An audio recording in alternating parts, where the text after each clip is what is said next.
نحمدہ ونصلی علی رسول الکریم بسم اللہ الرحمن الرحیم۔ قاضی ایاس رحمۃ اللہ علیہ کی حکمت و ذہانت کے واقعات، ان کو جاننے کے لیے اس ویڈیو کو آخر تک دیکھیں، اس کو لائک اور سبسکرائب کیجیے۔ قاضی ایاس رحمۃ اللہ علیہ اپنی حکمت و ذہانت کی ضرب المثل ہیں۔ خلیفہ عمر بن عبدالعزیز رحمۃ اللہ علیہ آپ کو بصرہ کا قاضی مقرر کیا تھا۔ آپ نے 120 ہجری یا 121 ہجری میں 76 برس کی عمر میں وفات پائی۔ ان کی ذہانت کے بہت سے واقعات مشہور ہیں، جن میں سے چند یہ ہیں۔ نمبر 1، ایک مرتبہ ایک شخص نے آ کر ان سے کہا کہ میں نے کچھ مال فلاں کے پاس امانت رکھوایا تھا، اب مانگتا ہوں تو وہ مکر جاتا ہے۔ قاضی ایاس رحمۃ اللہ علیہ نے مدعی علیہ کو بلا کر پوچھا تو اس نے صاف انکار کر دیا، کہا کہ مدعی نے میرے پاس کوئی امانت نہیں رکھوائی۔ قاضی صاحب نے مدعی سے کہا، تم نے یہ مال اسے کس جگہ سپرد کیا تھا؟ جنگل میں ایک جگہ، مدعی نے کہا۔ اس جگہ کی کوئی علامت ہے؟ قاضی صاحب نے پوچھا۔ جی ہاں، ایک درخت ہے، اس کے نیچے میں نے یہ امانت سپرد کی تھی، مدعی نے کہا۔ اچھا، تو تم اس درخت کے نیچے جا کر دیکھو، قاضی صاحب نے کہا۔ ہو سکتا ہے کہ تم نے وہاں امانت رکھوانے کے بجائے مال دفن کیا ہو اور بھول گئے ہو۔ مدعی چلا گیا اور قاضی صاحب نے مدعی علیہ سے کہا کہ اس کے آنے تک تم بیٹھے رہو۔ اس کے بعد قاضی صاحب دوسرے مقدمات کے فیصلوں میں مصروف ہو گئے۔ پھر تھوڑی دیر بعد اچانک اسی مدعی علیہ سے پوچھا، کیا خیال ہے وہ شخص اس درخت کے پاس پہنچ گیا ہوگا؟ نہیں، ابھی نہیں، مدعی علیہ نے بساختہ کہا۔ بس قاضی صاحب نے وہیں چور پکڑ لیا۔ ظاہر ہے کہ اس شخص کا درخت کو پہنچنا، اس کے فاصلے کا اندازہ کرنا اس بات کی دلیل تھی کہ اس نے واقعتاً اس درخت کے نیچے مدعی سے کچھ معاملہ کیا تھا۔ اس کی خیانت کا راز فاش ہو گیا اور پھر اسے خود جرم کا اعتراف کرتی ہی بن پڑی۔ اسی طرح ایک اور شخص نے آپ سے آ کر یہی شکایت کی، فلاں شخص میری امانت دبا کر بیٹھ گیا۔ قاضی صاحب نے اسے کہا کہ اب تم چلے جاؤ اور مدعی علیہ پر یہ ظاہر نہ ہونے دو کہ تم نے میرے پاس آ کر اس کی شکایت کی ہے، پھر 2 روز بعد میرے پاس آنا۔ وہ شخص چلا گیا تو قاضی ایاس رحمۃ اللہ نے اس شخص کو بلا کر اس سے کہا، میرے پاس بہت سا مال آ گیا ہے، اگر تمہارا گھر محفوظ ہو تو وہ تمہارے یہاں رکھوا دیا جائے۔ اس نے کہا، جی ہاں، میرے گھر بالکل محفوظ ہے۔ اچھا، تو تم اس کے لیے جگہ وغیرہ بنا کر رکھو، قاضی صاحب نے کہا۔ وہ شخص خوشی خوشی چلا گیا۔ اس کے بعد مدعی حاضر ہوا تو قاضی صاحب نے اس سے کہا، اب جا کر اپنے دوست سے اپنا مال طلب کرو گے تو دے دے گا تو ٹھیک ہے، اگر انکار کرے تو اس سے کہہ دو کہ میرا مال واپس کر دو، ورنہ میں قاضی صاحب کو خبر کرتا ہوں۔ مدعی یہ سن کر مدعی علیہ کے پاس پہنچا، اسے انہی الفاظ میں تقاضا کیا تو اس نے مال حوالے کر دیا۔ اس کے بعد مدعی علیہ قاضی صاحب کے پاس آیا تو قاضی صاحب نے اسے سخت سست کہہ کر رخصت کر دیا۔ نمبر 2، حضرت عمر بن عبدالعزیز رحمۃ اللہ علیہ نے آپ کو بصرہ کا قاضی مقرر کیا تھا۔ آپ کے باپ دادا ایاس کو رسول کریم صلی اللہ علیہ وسلم کی صحبت حاصل تھی، اور ایاس کے والد معاویہ بن قرہ سے دریافت کیا گیا کہ آپ کا بیٹا آپ کے لیے کیسا ہے؟ آپ نے کہا، کیا ہی اچھا بیٹا ہے، جس نے میرے دنیاوی امور میں کفایت کی ہے اور مجھے آخرت کے لیے فارغ کر دیا ہے۔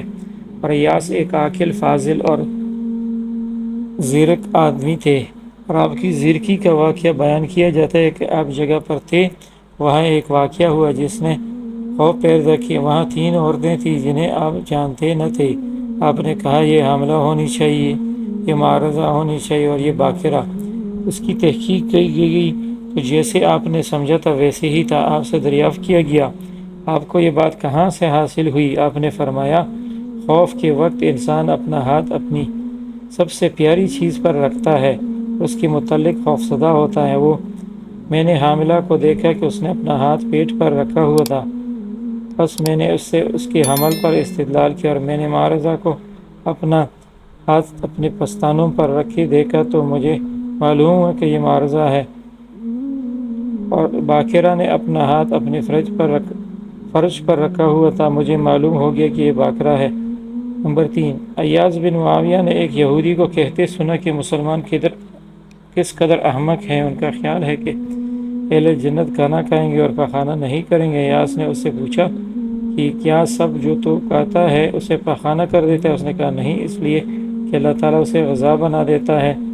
آپ نے اس سے کہا تو اس بات سے کیوں انکار کرتا ہے کہ اہل جنت جو سب کھائیں گے اللہ تعالیٰ اسے غذا بنا دے گا۔ نمبر 4، ایک روز آپ نے زمین میں شگاف دیکھا تو فرمایا کہ اس شگاف میں جانور ہے۔ انہوں نے دیکھا تو اس میں جانور تھا۔ انہوں نے آپ سے اس کے متعلق پوچھا تو آپ نے فرمایا کہ زمین صرف جانور یا پودے سے پڑتی ہے۔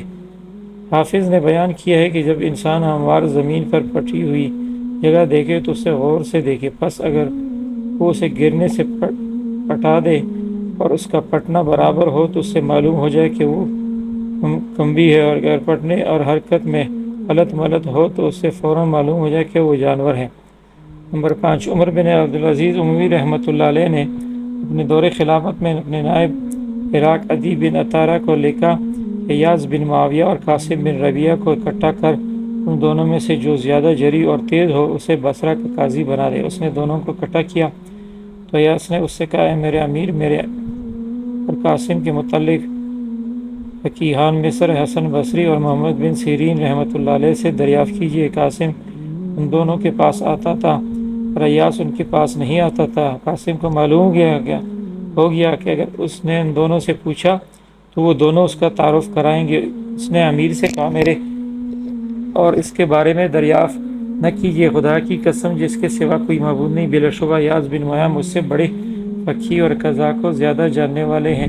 اگر میں جھوٹا ہوں تو آپ کے لیے جائز نہیں کہ جھوٹے ہونے کی صورت میں آپ مجھے قاضی مقرر کریں، اگر میں سچا ہوں تو آپ کو میری بات قبول کر لینی چاہیے۔ اور ایاس نے اس سے کہا، تو نے ایک شخص کو لا کر جہنم کے کنارے کھڑا کر دیا اور اس نے جھوٹی قسم سے اپنے آپ کو بچا لیا، وہ اس بارے میں اللہ سے استغفار کرے گا اور جس سے ڈرتا ہے اس سے بچ جائے گا۔ نمبر 6، قاضی ایاس نے اپنی ذہانت اور کی ضرب المثل تھی۔ ان کی ذہانت کے بہت سے واقعات ہیں۔ ایک مرتبہ ایک شخص نے آ کر ان سے کہا، میں نے کچھ ملا فلاں کے پاس رکھوایا تھا، اب میں سے مانگتا ہوں وہ مر جاتا ہے۔ قاضی ایاس نے شخص کو بلا حقیقت دریافت کی تو وہ صاف انکار کیا۔ قاضی نے مدعی سے کہا، تم نے یہ مال اسے کس جگہ سے؟ وہ کہنے لگا، جنگل میں ایک درخت کے نیچے۔ قاضی نے کہا، اچھا آپ اس درخت کے پاس جاؤ، ہو سکتا ہے وہاں آپ نے امانت اٹھانے کے بجائے دفن کر دیا۔ مدعی چلا گیا تو قاضی دوسرے مقدمات فیصلوں میں مصروف ہو گئے اور پھر شخص کا خیال کیا تو اس سے پوچھا، کیا مدعی اس درخت تک پہنچا ہوگا؟ اس شخص نے جواب دیا، نہیں ابھی نہیں پہنچا ہوگا۔ پس قاضی ایاس نے وہیں چور پکڑ لیا اور کہنے لگے، جب اس کے ساتھ آپ کا معاملہ ہی نہیں ہوا تو آپ اس درخت کو کیسے پہچانتے ہیں اور آپ نے اندازہ کیسے لگا لیا؟ چنانچہ اس کی خیانت کا راز فاش ہو گیا اور پھر اسے خود جرم کا اعتراف کرنا پڑا۔